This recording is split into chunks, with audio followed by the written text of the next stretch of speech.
నంద్యాలకు చెందిన ప్రముఖ చిత్రకారుడు కళారత్న చింతలపల్లె కోటేష్ దివంగత ముఖ్యమంత్రి డాక్టర్ వైఎస్ రాజశేఖర రెడ్డి జయంతిని పురస్కరించుకుని వైఎస్ఆర్ చిత్రాన్ని మహారాజు గెటప్ లో చిత్రాన్ని 4 గంటల సమయంలో వేసి నివాళులు అర్పించారు. ఈ చిత్రంలో రాజన్న రాజసం, ఆకట్టుకునే ఆ టీవీ, చిరుమందహాసం మహారాజుగా చిత్రంలో చూపించారు. వైఎస్ రాజశేఖర రెడ్డి గారి జయంతిని పురస్కరించుకొని వైఎస్ఆర్ చిత్రాన్ని మహారాజ్ గెటప్ లో వేసి చిత్ర నివాళులు అర్పించాను.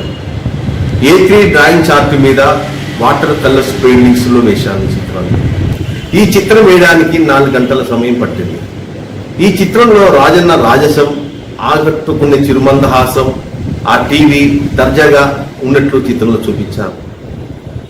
ఉమ్మడి ఆంధ్రప్రదేశ్ ముఖ్యమంత్రిగా పనిచేసి ప్రజల గుండెలో చిరస్థాయిగా నిలిచిపోయిన దివంగత ముఖ్యమంత్రి వైఎస్ రాజశేఖర రెడ్డి గారు ప్రజల సమస్యలు స్వయంగా తెలుసుకోవాలని పాదయాత్ర చేపట్టి 1467 కిలోమీటర్లు నడిచారు. పేద ప్రజలు, రైతులు, పేద విద్యార్థులు ఇలా ఎంతో మంది వాళ్ళు పడుతున్న కష్టాలు చూసి చెల్లించిపోయారు. 2004లో ముఖ్యమంత్రికి పదవి చేపట్టి అనేక పథకాలు ప్రవేశపెట్టి గొప్ప పరిపాలన అందించారు. మరలా 2009 ఎన్నికల్లో మరోసారి ముఖ్యమంత్రి అయ్యారు. అయితే రెండోసారి కేవలం సీఎం అయిన 3 నెలలకే సెప్టెంబర్ 2న అంటే 2009 సెప్టెంబర్ 2న చిత్తూరు జిల్లాలో రక్షాబండ కార్యక్రమాన్ని వెళుతూ హెలికాప్టర్ ప్రమాదంలో మరణించారు. వైఎస్ మరణం కోట్లాది ప్రజల్లో తీవ్ర వేదన గురి చేసింది. ఆయన మరణం తట్టుకోలేక చాలా మంది ఆత్మహత్య కూడా చేసుకున్నారు. భౌతికంగా వైఎస్ఆర్ మన మధ్య లేకపోయినా కోట్లాది ప్రజల గుండెలు కొలువై ఉన్నారు. ఓటమి ఎరిగిన నాయకుడిగా ప్రత్యేక గుర్తింపు పొందారు.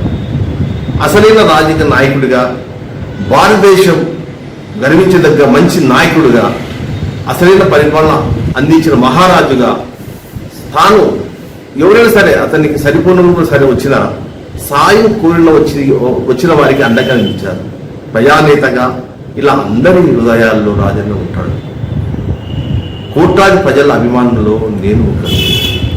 కావున అతనికి ఆయన జయంతి కానీ వర్ధంతులు కానీ వచ్చినప్పటికీ నేను ఒక వినూత్న రీతిలో ఒక డిఫరెంట్ శైలిలో ఆయన చిత్రాన్ని వేసి చిత్ర నివాళులు అర్పిస్తుంటాను.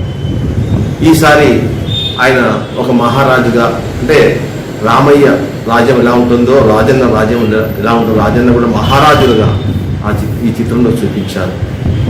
జై వైఎస్ఆర్, జై జై వైఎస్ఆర్.